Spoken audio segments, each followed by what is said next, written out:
Greetings, universe. May 19th, 2025.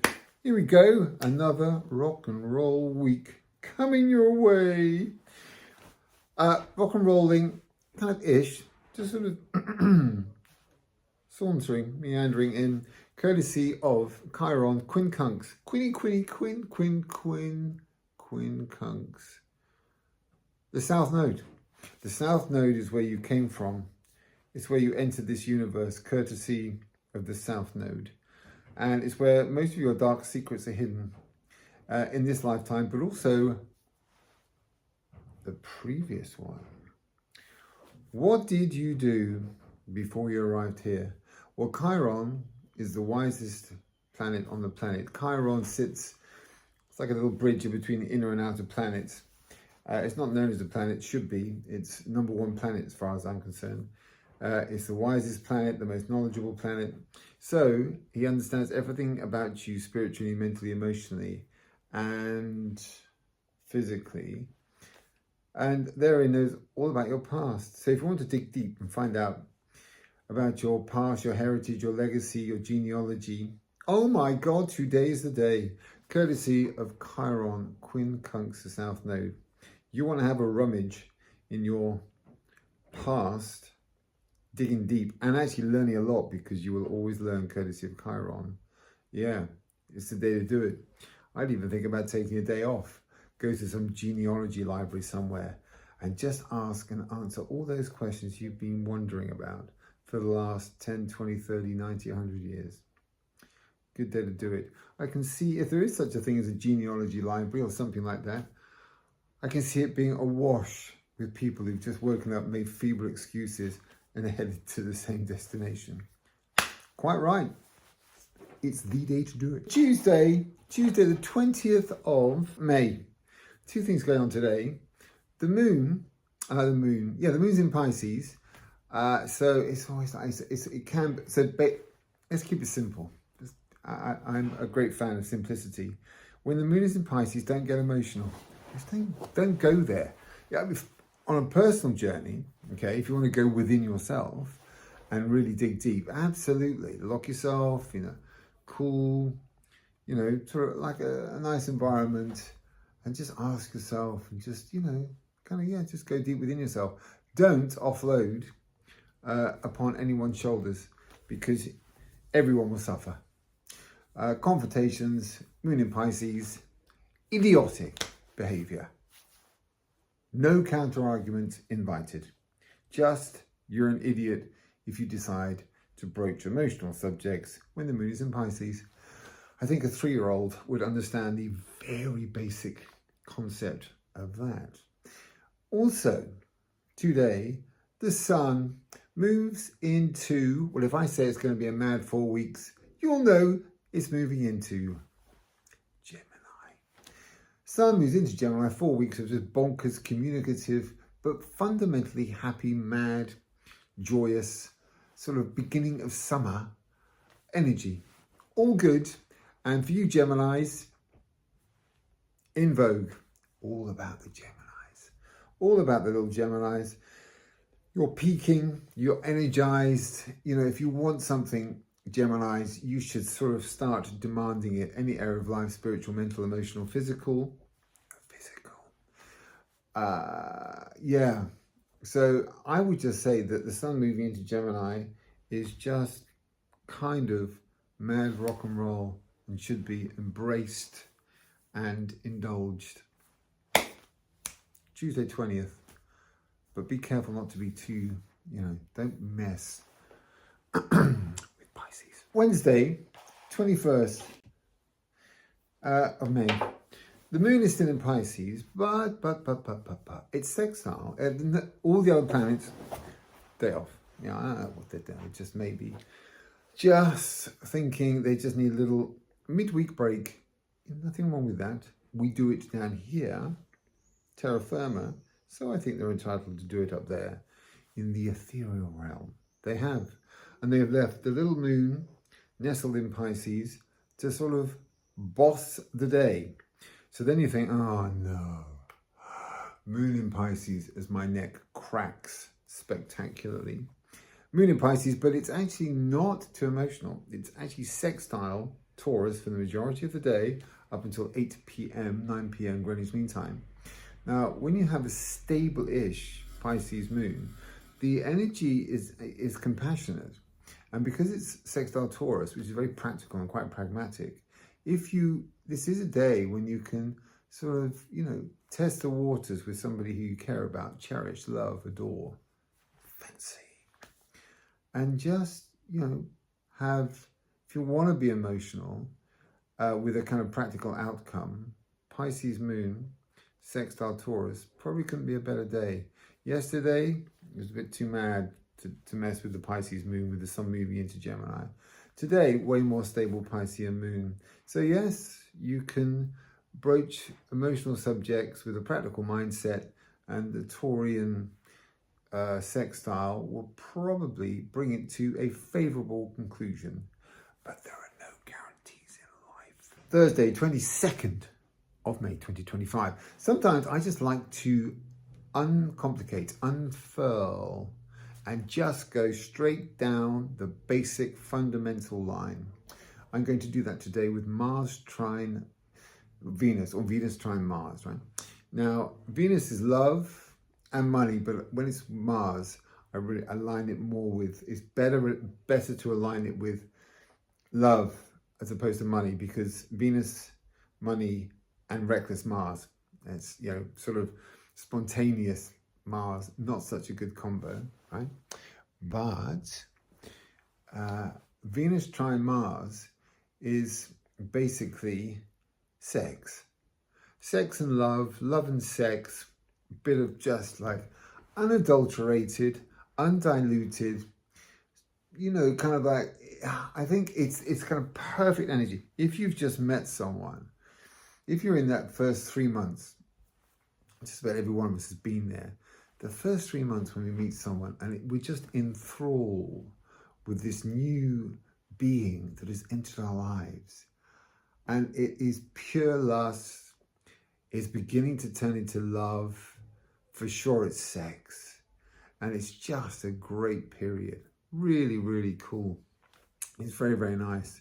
It's, you got that nervous beginning, and then you got the shit show of an ending. You got the middle bit, but that first little period when you're just discovering each other is rock and roll, and there is not a better day to nail that love, sex, lust number than when when Venus is trine Mars. So I literally would just ring in ill and just, I can't say the word that rhymes with luck, but I would throughout the day.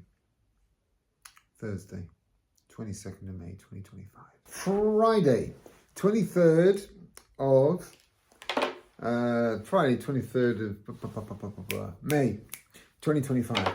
Yes, I literally can't see you. I can't see myself. There we go. Now I can see what's going on. Friday is, I just, I love Fridays. I wake up, my first thought is vodka, gin or tequila at 6. I would like that to be my mindset until I'm 151. It's just a great mindset to have on a Friday. Now,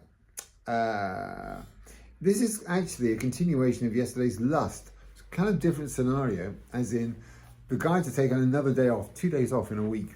So I don't know what they're up to, but they're doing, there's something. They're up to something up there. I don't know what it is, but they've taken 2 days off and they've taken another day off, leaving an Aries moon in charge, right?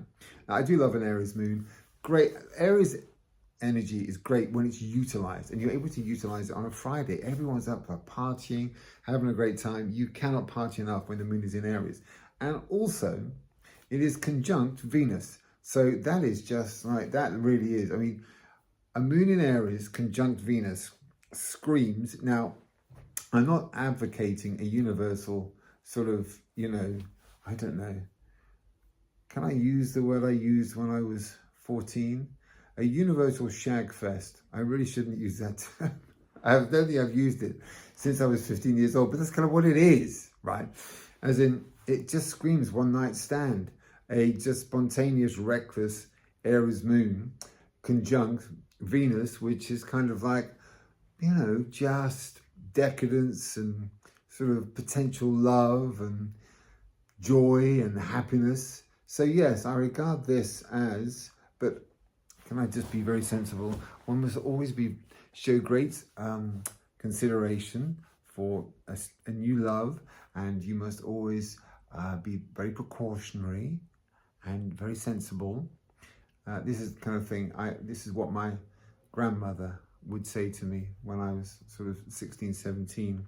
So I'm just morphing into my grandmother for a moment. And anyone who says I'm also looking like her, there could be a problem between the two of us. But you wouldn't be too far off track with that one. But yes, it's a universal shag fest. It's a Friday. Just, you know, basically this day is choose your poison, tequila, gin or vodka. And just, you know, look across the bar. They look back at you. They're a rooster. You're a snake, an ox, or the rooster's secret soulmate, the dragon. And you're in, up and running. Wow, this is some kind of day. This is some kind of day. Saturday, 24th of May, it's Sun trine Pluto, number one. Sun, essence of you. Trine Pluto. Pluto, since, where are we? Since 19th November 2024, when Pluto left Capricorn, where he was a monstrously destructive force, he's been a saint because he moved into Aquarius, where he's going to be for 20 years. And what Pluto did in Capricorn was just arrive and deconstruct and destroy and not rebuild. In Aquarius, he comes in, he deconstructs, and he rebuilds collectively for us, and he rebuilds positively. So when Sun is trine Pluto, this particular Pluto, not last year's Pluto, it's a great opportunity to rebuild an area of your life. An area of your life, physical, mental, spiritual, emotional. If there's an area of your life that you have been meaning to deconstruct and reconstruct, and you've been putting it off, or just life has got in the way, right?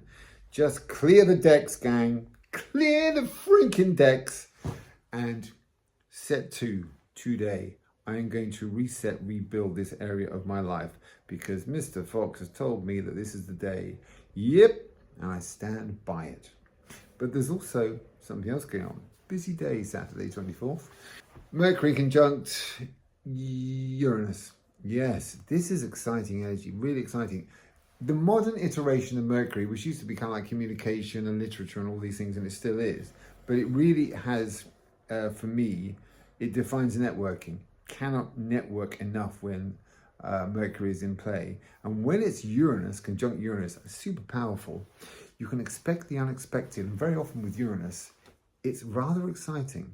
So you cannot network enough on this Saturday. Just put yourself about. It would be like, don't go out and stay in the same bar all night long. Go out, go to a bar, have a drink, look around. Bit boring, next bar. You know, that kind of pub crawl. It's a kind of pub crawl day. Just network. Yeah, don't stay in the same bar. Don't stay in the same pub. Just crawl around. And somewhere, something very exciting could be lurking around the corner because Uranus is in play. So a lot of very, very positive energy out there today. Sun trine Pluto, rebuilding your life. Mercury conjunct Uranus, networking the shit out of this day with an optimistic mindset that something really rather exciting could occur from absolutely nowhere. Like the sound of Saturday, the 24th. Now. Sunday, something very dramatic is happening today that only happens once every 2.5 years. So it's a big day today, the 25th of May. Big day because Saturn is moving into Aries. And you think, well, who's going to benefit from that the most? Who will benefit from that? I will tell you who will benefit from that enormously. Pisces and Virgos, you are unleashed. I'm going to do a separate little video for you Pisces and Virgos because Saturn's been in Pisces for 2.5 years. It affects the opposite sign, which is Virgo. So if you're a Pisces sun and a Virgo sun, and you've just been waking up for the last 2.5 years and going, my life is shite, it'll be because Saturn has just been, you know, it was just like that for 2.5 years. Not anymore, Pisces. Sorry, Aries. But the thing is, I'm going to tell you how to play Saturn, right? But Saturn doesn't make life easy. This is the thing. So Virgo, Pisces, unleashed, my friends. Unleashed. You should be just thinking bottles of champagne today if you're a Pisces sun or a Virgo sun. Aries, who sit opposite Libra. Aries and Libra. Okay, here's the gig. When Saturn enters Aries and sits opposite Libra, Saturn wants one thing. He wants you to work hard, graft. Don't get reckless. Don't speculate. Don't do anything that has risk associated with it. Capricorn loves good, moral, upstanding behavior. And the only Aries and Librans who will literally get karmically hammered, by Saturn are the ones that step out of line during this 2.5-year period. Saturn, karma, Cronus are the same thing. They're very objective. Look, I only want one thing. I just want good, moral, upstanding behavior and hard graft. Well, it's kind of 3 things, right? Now, play ball, and at the end of the 2.5 years, this does apply to Pisces and Virgos if they've been good Pisces and Virgos. He will absolutely reward you. Saturn is the greatest, payoff. He really does reward if you play by his rules, as to were. So you have an option, Aries and Libra. Play by Saturn's rules, work, graft, play by the rule book or the Saturn rule book, and you'll be rewarded. Now, and Pisces, Virgos, radar rock and roll. The rest of us, it is, when you've got Saturn in Aries, it's actually very progressive. It's really very practical. It's energized Saturn. So it's a very energized, quite a sort of, Saturn is happy being in Aries. It can get stuff done. And so there will be a lot of constructive energy at our disposal with Saturn in Aries. So it's really a progressive move. Saturn in Pisces is really, it's all over the shop. And you look at the last 2.5 years, it's a bit mad. It's a frustrated Saturn. You can't really garner control because of the sort of very irregular emotional nature of Pisces. So Saturn's happy. Aries, Saturn is happy in Aries, and we will benefit if we harness the energy and the practical, organizational, assertive nature of Saturn. Effectively, for all of us, for the rest of the universe, Saturn in Aries is definitely more progressive and positive than Saturn in Pisces. That is for sure. It's a more empowered Saturn, so you don't want to mess with Saturn, that's for sure. But it's more progressive. That's the sign off for this week. Done. Done. So, thank you. Thank you very much for following me and subscribing to YouTube. Yes, to YouTube, that's right. And to anything else that you might subscribe to. I am in the process of doing lots of interesting, entertaining things on your behalf in the background. All will be revealed in due course. But I am inspired to do everything I'm doing by you. So everything that's going on at the moment, and my Virgo moon, be assured, is capitulating under the duress of Mr. Fox. I need you to do this, and this. And I'm like, yeah, but that'll be 5 simultaneous things. And a Virgo moon, or this Virgo moon, is only capable of doing 1. And Rhapsody, my long-suffering social guru, will clarify that. Anyway, everything I'm doing is because you follow me and you subscribe. And I feel blessed that you are incredibly supportive. I love all your comments. Assuredly, I read as many as I can. I also did a live session this week in midweek, a little 15-minute live, and I look at all the questions that come in, and it gives me ideas of what to do and what you want and how to sort of move forward as a kind of team, as it were. So bless you all. Thank you so much, and until next week, have what I believe to be a wonderful, well, will have been, because this is starting next week. I hope you had a wonderful, I hope you will have had, that's it, a wonderful, sunny, probably barbecue infused, rather decadent and somewhat naughty weekend. Au revoir.